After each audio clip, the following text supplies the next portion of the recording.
today I'm installing a Andersen A-series patio door, and sadly I did not get a video of me taping and shimming the sill and the side tape, but I did just get a video of me pulling the nail fins out and snapping them into place.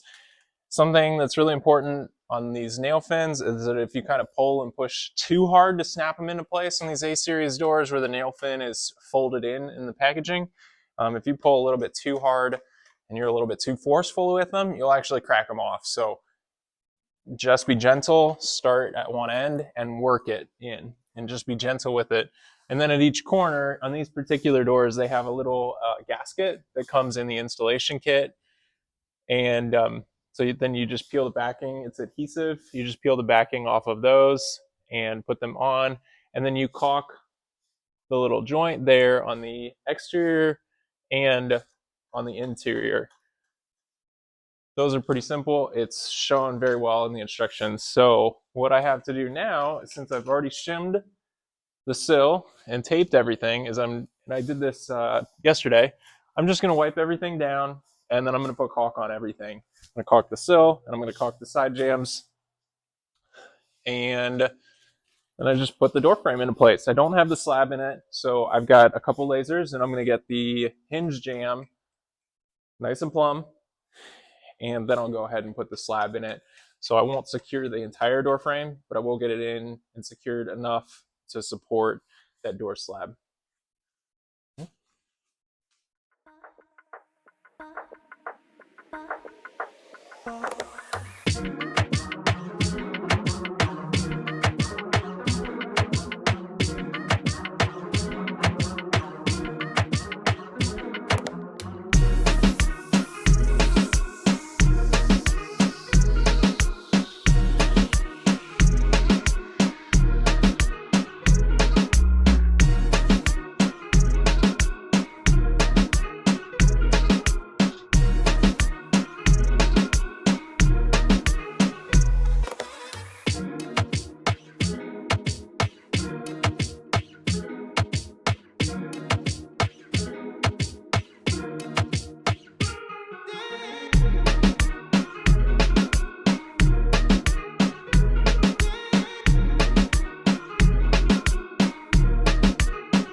I moved the camera from the outside to the inside. I hope that was a better angle. I carried the door frame in, put it into place from the outside, typical. And then on the inside, I brought the camera on the inside because I have a red laser here that's telling me that the jamb is plumb in this direction, in this plane. And then I have a green laser coming from the other side, and it's telling me that the jamb is plumb in the other direction. So I know that I'm plumb in each possible way that I could be. Maybe I'm not moving my hands correctly. Maybe like this.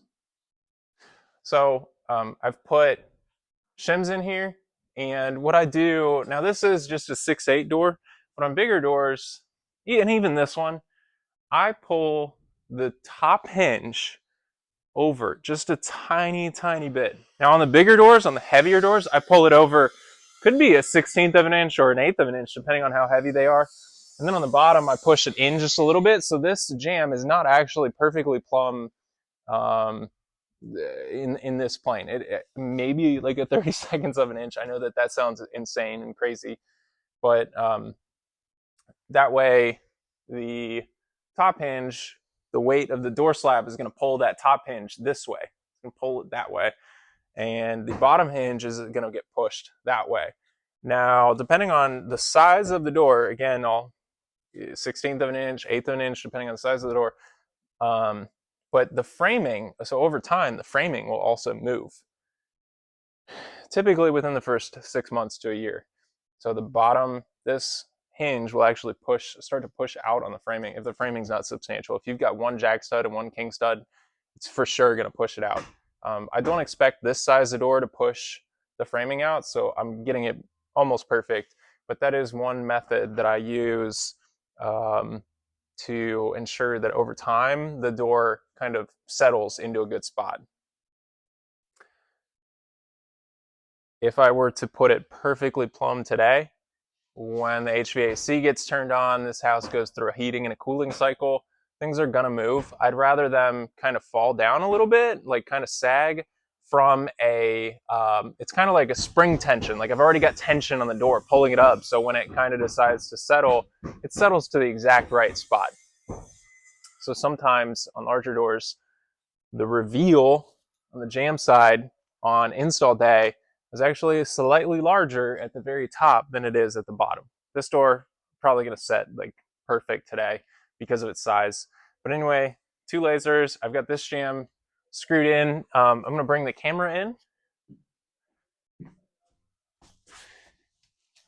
And I want to show on these A-series doors, they have these little screw hole locations.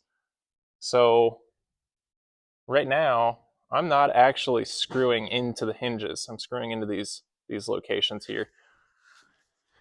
And one other thing with the Andersen A-series doors is that the hinges, they are actually adjustable. A lot of hinges are not adjustable. These hinges are adjustable. So if over time something does settle a little bit, it's a pretty quick and easy adjustment. So I definitely like that. In Andersen A-series, the hinges are adjustable. I can't think of a time when they haven't been adjustable, but I like to not need to touch them. So putting the jamb in perfect from the start is best.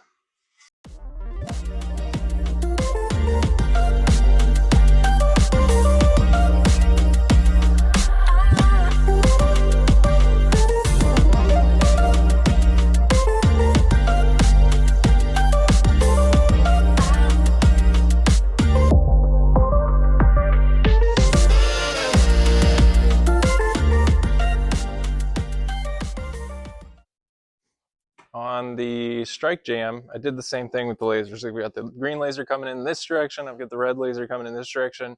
Now I could be messing myself up if the door slab isn't perfect. If it's warped at all, then I may have to adjust this. So I don't do the entire strike jamb. I did one screw up here, one set of shims up here, and one screw down here, one set of shims down here. And if I need to take one or the other out and move it a little bit to match the door slab, I can do that. Most manufacturers say up to 1/4 of an inch of warp in their door slab is within tolerance. So I could have to adjust this, but I like to start with a good install. And then when I put the slab in, as I'm opening and closing it, and I don't have something securing this lock, the strike jamb, this side will move, and it's more difficult to get it set. But if I put the slab in, and I see that, oh, I need to kick the top of this out by 1/8 of an inch, I can do that pretty easily. The other thing that I do is I grab a couple 1/4 inch shims and I put them together. This is in effect my 1/2 inch drywall. Not my 1/2 inch drywall, but the builder's 1/2 inch drywall. And I can slide it up and I can see how we're looking. Now these studs aren't exactly parallel with each other. They're not in an exact plane. They're pretty good. They're finger jointed studs, but they're not exactly in plane with each other. But I can see down here that when they put this drywall on, they're not going to have to take an air hammer to it and bust all the drywall out. I don't like that when all the drywall has to get busted out because the doors and the framing are all askew. Sometimes it's unavoidable, but if it is avoidable, I like to do it. So I take my shims and I can go around the entire frame and I can see, oh, okay, drywall is going to fit up tight to it. Now I don't want to go too crazy. I don't want to be like 3/4 of an inch in, but as long as it's flush, the trim will fit up nicely. Should fit up nicely. And this being white, I'm sure the trim is going to be white. They'll caulk any little gaps, but I can make the next guy's job easier. Now, I can grab the slab.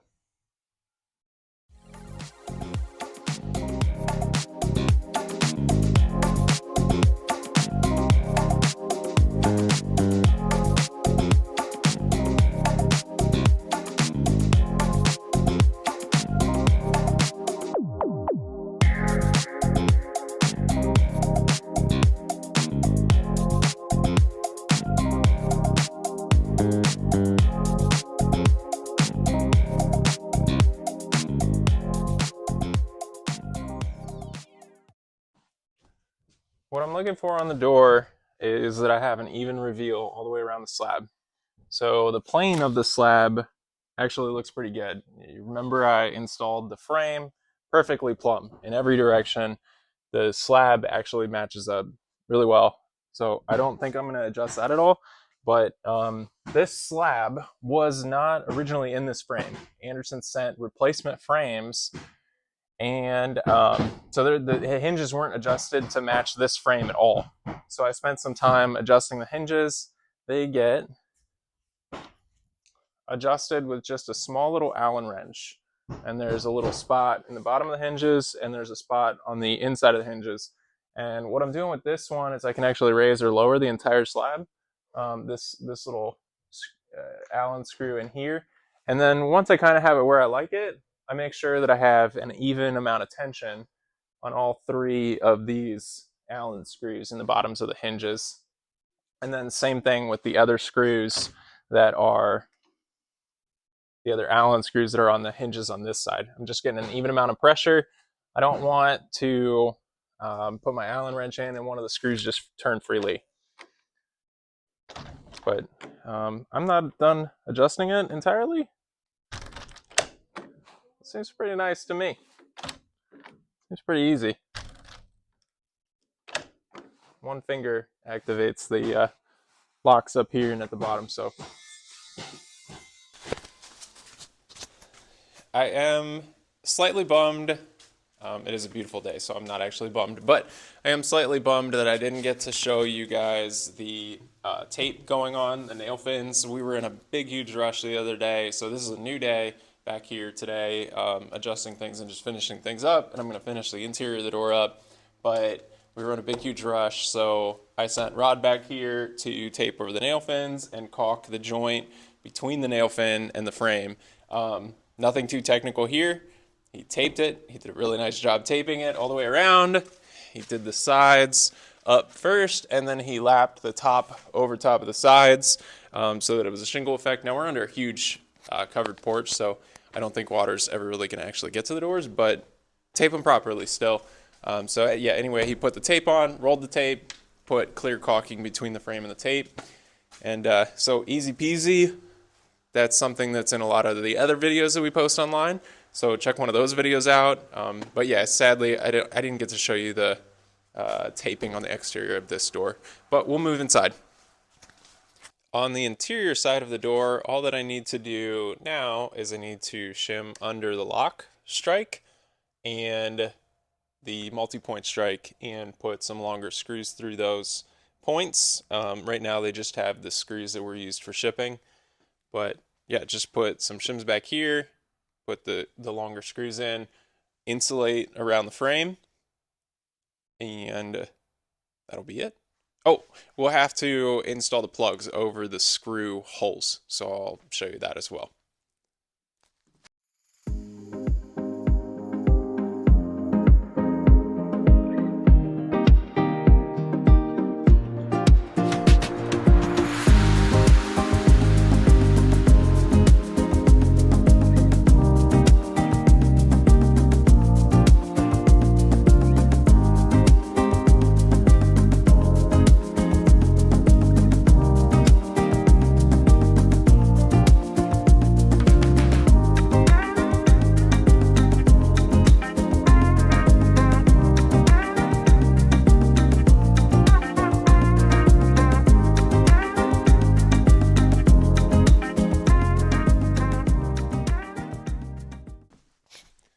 Now that I have the frame shimmed and the rest of the screws installed, and I've cut the shims off. It's time to insulate around the frame.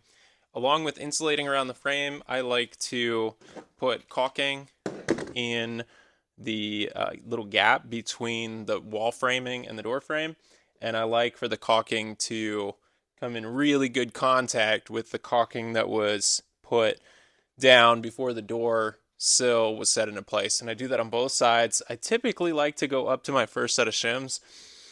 I don't think the video is going to see this set of shims, but there is a set of black shims right here. So I like to do this first like 6 or so inches up to that first set of shims.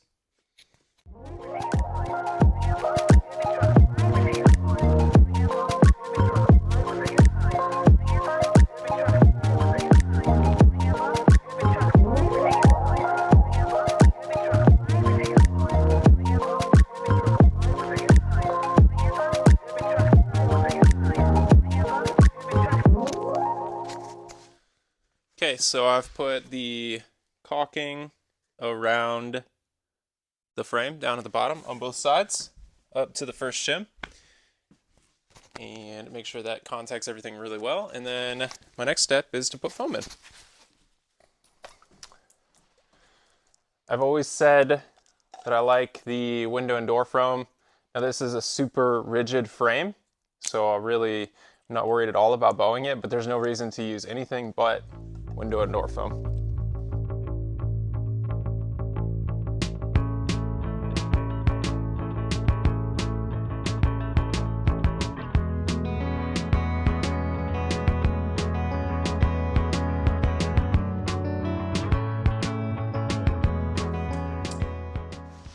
Window and door foam is done. One more crazy me check to make sure I like the door. I take my laser, and if you go back in the video, you know that I like the reveal all the way around the door frame. One final check.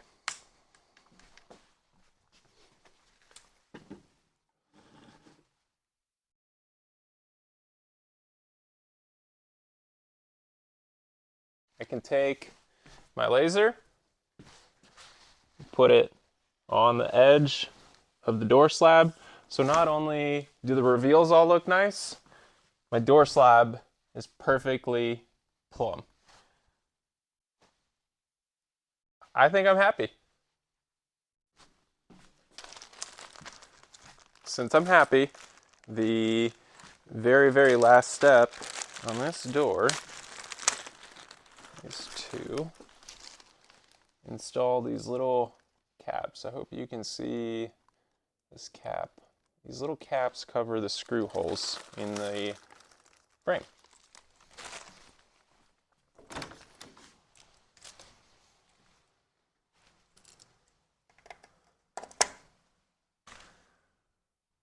I don't want to push too hard. I don't want to hit them with a hammer. I shouldn't need to do either of those things. They should just snap into place. This is a fiberglass frame. I could crack it if I were to push too hard or hit it with a hammer. So I'm not going to do either of those things.